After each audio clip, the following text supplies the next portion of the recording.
Dalovina guia dolosana angito talita kini ana warong ng Bula FM at Golden Point Resort basendo nambando ana here binaka. Bula binaka na dang kotevita utu ngoi nanti ando talita wale warong ng Bula FM nambando ana sir. Na dang ko makilesi werkraki NSB ng Bula FM nambando ana sir. Hello nga ratu kitchen ng Tabo ando talita na warong ng Bula FM nambando ana sir ngo lusu. Bula FM nambando ana sir.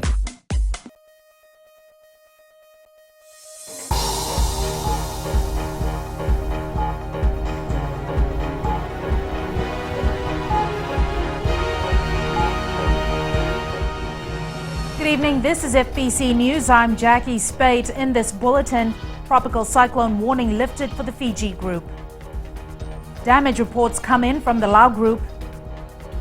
And father remanded for allegedly raping his 7-month-old baby.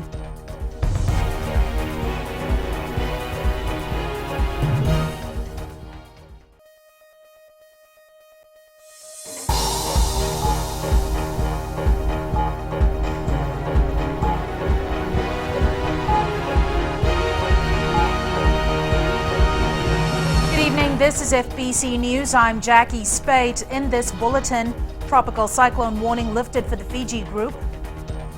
Damage reports come in from the Lao group.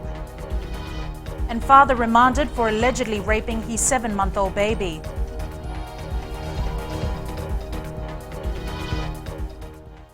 The tropical cyclone warning in place for the Fiji group has now been lifted.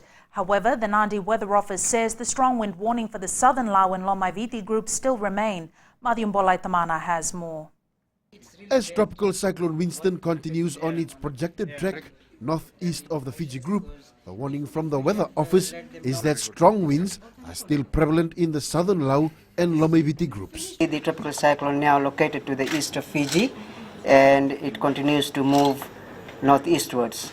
At the center of the tropical cyclone, it's got about 50 knot winds, and it is expected to maintain the same wind strength as it moves further. Tropical cyclone Winston, still a Category 2 system and tracking at 28 kilometers per hour, is expected to turn west of Tonga in the coming days. Kumar says while it is not certain that it may head back towards Fiji, his office will be keeping a close tab on its movements. Models indicate that the tropical cyclone is going to recurve and move westward.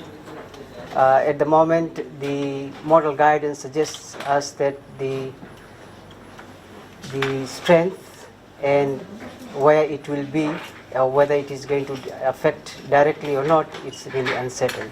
So as we'll go along, we'll monitor the system, and we will provide the advisories as appropriate. Kumar says the reports they have been getting on the ground over the past 24 hours has signified the magnitude of the Category 2 system passing through southern Lao. Maximum wind, maximum sustained wind that was recorded at the station was 51 knots. As of this morning, it was located to the east of Oni Lao, and it continues to move further to the northeast. The Weather Office has urged mariners to keep a close tab on the weather developments before venturing out to sea. Madiumbolai Tamana, FBC News. The National Disaster Management Office has received initial damage reports from the islands in the Lao group.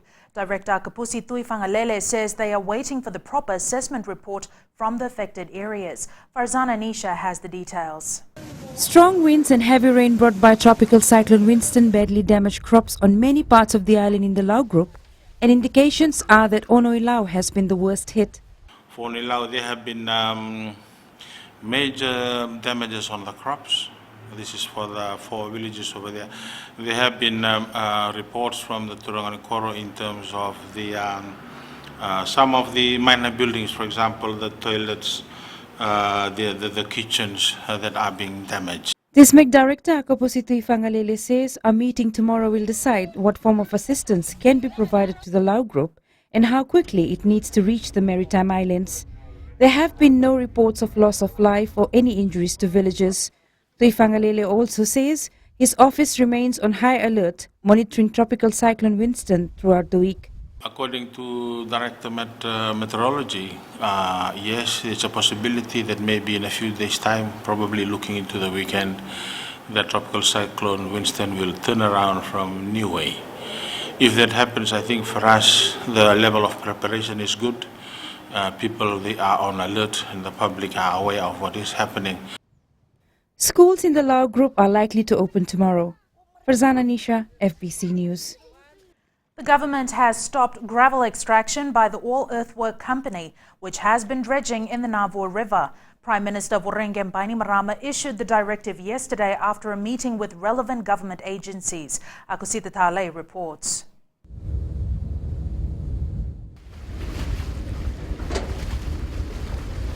Complaints include the Navua River becoming shallow upstream, making it inaccessible for boats used as a mode of transport by villages and communities in the upper Navua River.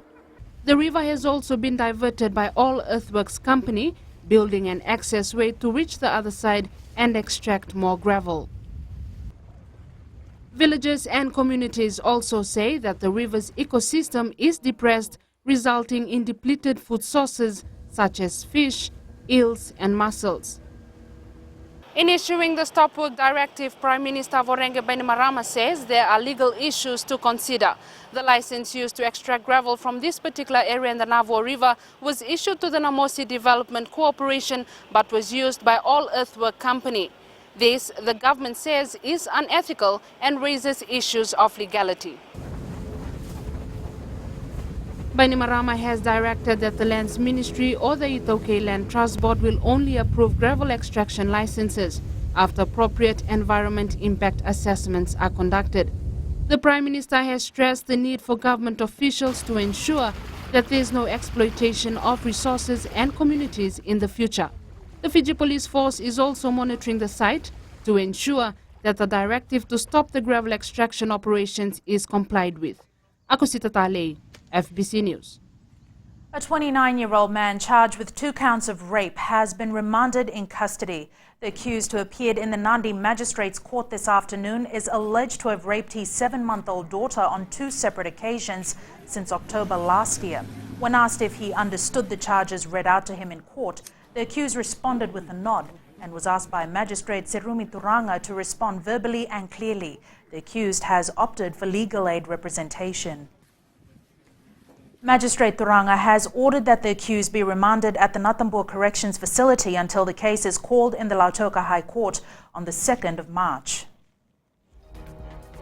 Coming up after the break, Oceans Conference targets youth as future conservators.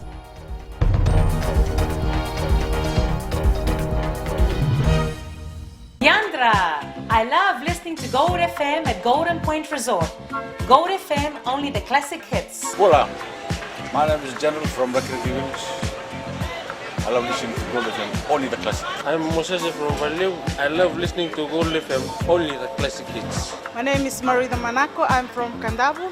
I like listening to Gold FM, only the classic hits. My name is Tilipa from Tavua Town. I love listening to Gold FM, only the classic hits.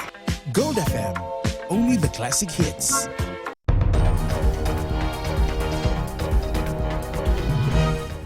Welcome back. This is FBC News. The Russian government today handed over a shipment of firearms to the Republic of the Fiji military forces. This is the second shipment of military equipment from Russia to arm Fijian peacekeepers serving in the Middle East. Fire. Automatic assault rifles like this, AK-74, rocket-propelled grenade launchers, backup machinery and military trucks are only part of the $19 million consignment donated by Russia. This small display at the Queen Elizabeth Barracks in Nambuasuva was put on to show what peacekeepers have learned from Russian trainers. Simulator to fire from AK-74 assault rifle. The simulator 1U-30. Russian ambassador to Fiji, Vladimir Morozov, acting commander RFMF and senior military officers were shown what these weapons are capable for. This arms shipment and training is aimed to modernize the weapons used by Fijian peacekeepers in the Golan Heights and other peacekeeping nations, where some of them are equipped with weapons more than 30 years old. Simulated firing range varies from 50 to 500 meters. The RFMF won't need to send these overseas for repairs since the Russian government has provided a mini tool house which can service weapons when the need arises. Sabira Tambua, FBC News. New Zealand Foreign Minister Murray McCully is on an official visit to Suva, his first trip since the 2014 elections. McCully is here for 2 days and met with Prime Minister Vurenge Bainimarama today. The minister is expected to discuss ongoing re-engagement, including regional issues, trade, aid and development programs. McCully will also meet with opposition MPs and Pacific Island Forum Secretary General Dame Meg Taylor. Speaking outside the Foreign Affairs Ministry, McCully says it's been a fruitful visit. Of course, there's the opportunity.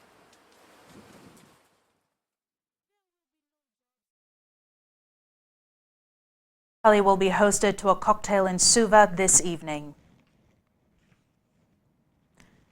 The Fiji National University will outsource its security services in 3 months' time. This has been confirmed by Vice-Chancellor Iqbal Janif. Sainiana Boyla has the details. There will be no jobs for the security personnel in the future after FNU's decision to outsource its security requirements this year. FNU has decided that it will outsource all security services. The matter of outsourcing has been on the agenda for some time, and the final decision was made earlier this year. Now, this has meant that all persons involved with providing security to FNU have now been asked or have been advised that our work is being outsourced and they will no longer have a job. Janif said 28 permanent security staff were given notices last week and will be paid according to the FNU redundancy policy. Meanwhile, the contracts of temporary security staff will expire at the end of next month. Most of the security personnel are the sole breadwinners in their families.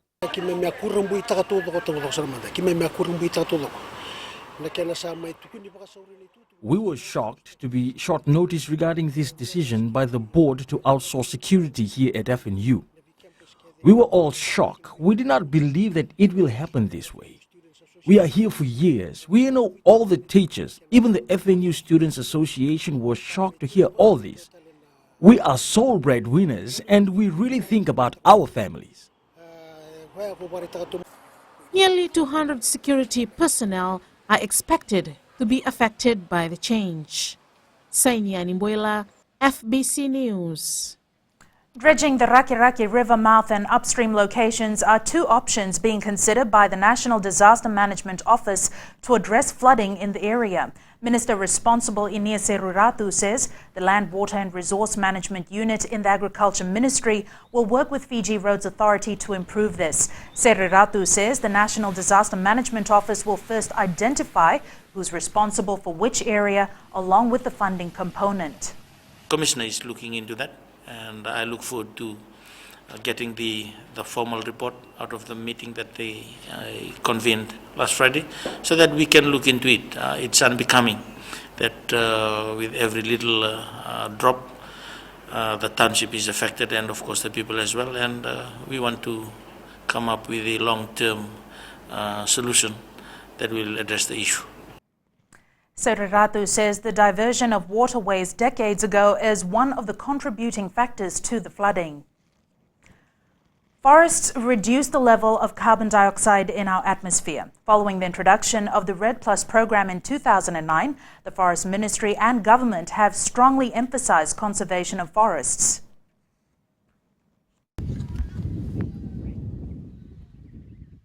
The introduction of REDD Plus program in the Forest Ministry has greatly helped in the conserving of our forests. Speaking on the For the Record program yesterday, Acting Forest Conservator Eliki Seniwasa says efforts to conserve forests need to be expanded. The government thinks that we need to expand. we expand the areas, because the need is quite prominent now. Forest is very important. If you look at the UNFCCC discussion, forest is one of the issues that is discussed at the top level. It shows that with good forest, you have good water system, you have good agriculture system, you have good biodiversity system to enhance the livelihood of our people. The RED Plus program is a sustainable management regime that practices sustainable logging, carbon enhancement, and forest conservation. Seniwasa says major challenges have been faced since the introduction of the program. There's also a need for holistic approach, partnership, bringing the key stakeholders, timber industry, for example. They are very important in this process. We cannot go without them. We must win them into this. There must be a buy-in to get them into this process. Seniwasa says the Forest Ministry hopes by 2020 it will be paid by large carbon emission countries to plant more trees. Sainia Nimboela, FBC News. Experts are hoping that future Pacific leaders will have skills in ocean management. The Our Oceans, Our Responsibility conference in Suva is targeting youth leaders. The future of the Pacific lies in the ocean, which needs sustainable management in the long term.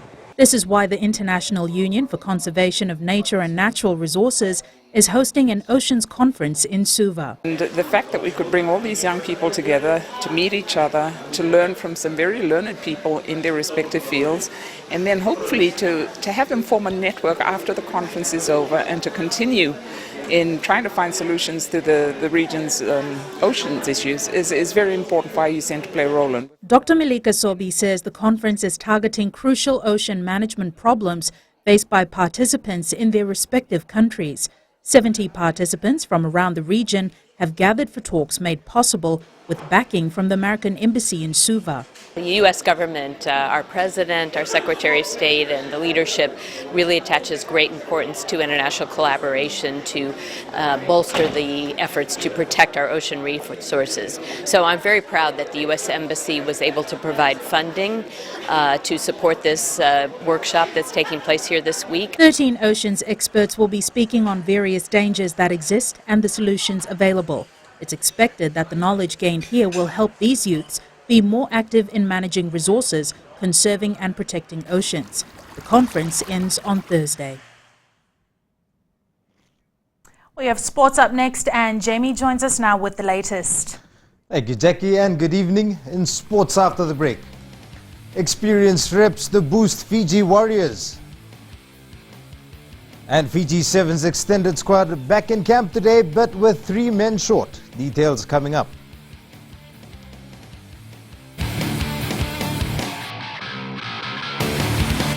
मैं हूँ रेहान खान गुरबो तालेबू के जैसे festival I grade है गुरबो में उसी तरह मिर्ची FM number 1 है गुरबो में एलिन लटुका में मिर्ची एफएम को लॉक कर दिया जाए मिर्ची एफएम इट्स हॉट हम नकाशी से साइमान है हमारा फेस्टिवल जैसे नंबर 1 है वैसे मिर्ची एफएम नंबर 1 है माय नेम इज दिनेश हम नैनी में काम करता है स्लीपिंग जायंट जिपलाइन में और Mirchi FM is hot I like it Mirchi FM it's hot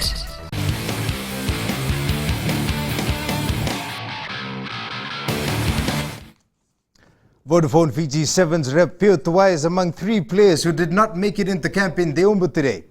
Tuwai is recovering from an illness following the team's return from the Sydney Sevens last week. The other 2 players are Filipe Ndaungunu and Kabeni Ndambe Neise. Ndaungunu is believed to have taken up a rugby league contract in Australia, while Ndambe Neise, a former national under-20 rep, is sorting out administrative issues before he joins camp. The 20-member extended squad underwent a fitness test this afternoon. Meanwhile, the next leg of the World Series is the Las Vegas Sevens on March 5th to the 7th. The Telecom Fiji Warriors will have some experienced reps in their ranks for the upcoming World Rugby Pacific Challenge. 2015 World Cup pair Penny Ravai and Henry Seniloli will add depth to the side as it hunts for its first Pacific Challenge title in 6 years.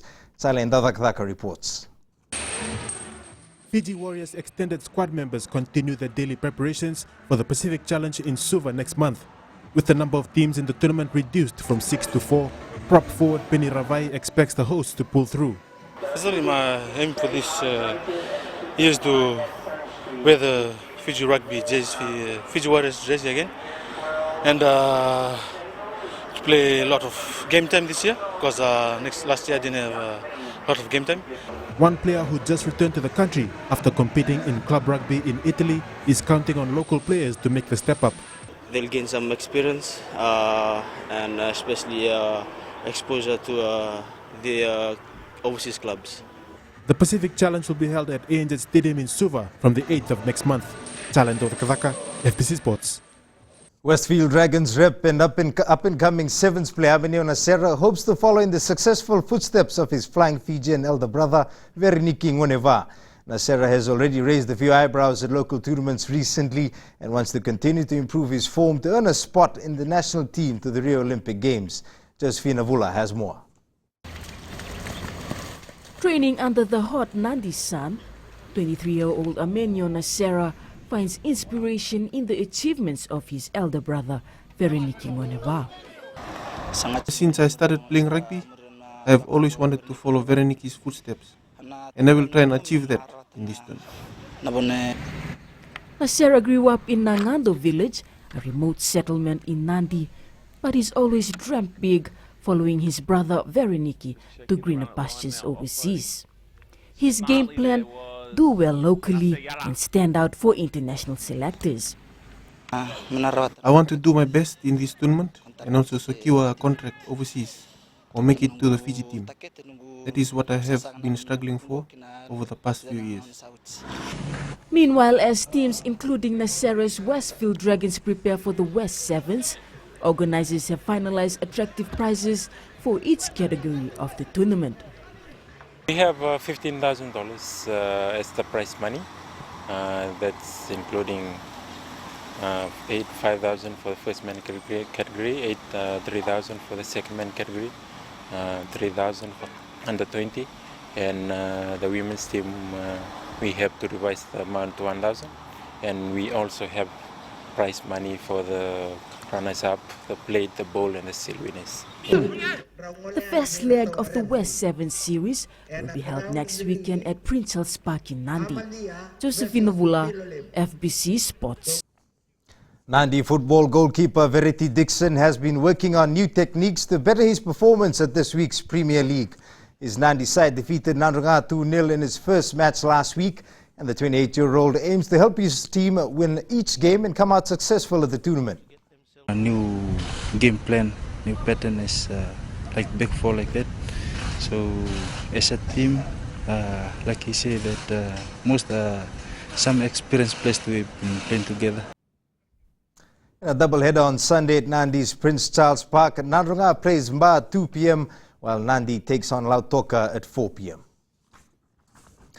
The Kundan Singh Open Chess Championship is expected to pit the best local players against each other on Sunday.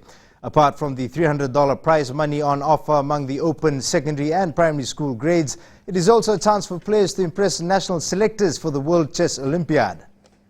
The extended squad at the moment has about 18 players. We have 3 national selectors who will actually be finalizing the team within the next 4 weeks or so. Both the open team as well as the women's team. The Olympiad will be in Azerbaijan in September. The Kundan Singh Chess Open will be held on Sunday at Tapu City in Suva. That is your sports for this evening. It's back to Jackie now with business.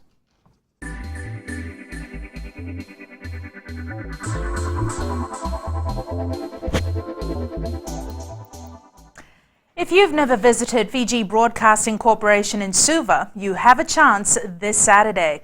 The only multimedia broadcasting company in Fiji will have its 2016 Open Day on the 20th, inviting people to come and meet their favorite personalities, tour the radio and TV studios, and even win prizes. FBC Events Officer Gabrielle Ringamoto says it's an opportunity not to be missed. This year's FBC Open Day will be bigger and better. We've got some organizations that will be coming in as well. So we've also got the bouncy castles for the kids, we've got food stalls, and we've got samplings. The FBC Open Day will be held from 9 a.m. to 3 p.m.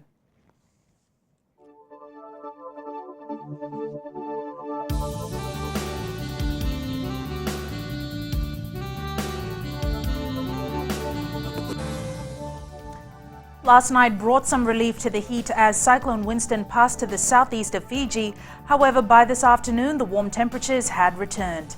Ba was the warmest, hitting 34 degrees, while Nadi and Lambasa were at 33. The eastern centres of Suva and Savu reached 32. Since Cyclone Winston continues to affect weather in the area, tomorrow we can expect mostly cloudy skies and scattered showers in the east, clear weather in the west. And looking ahead to Thursday, expect much the same general weather pattern over the nation.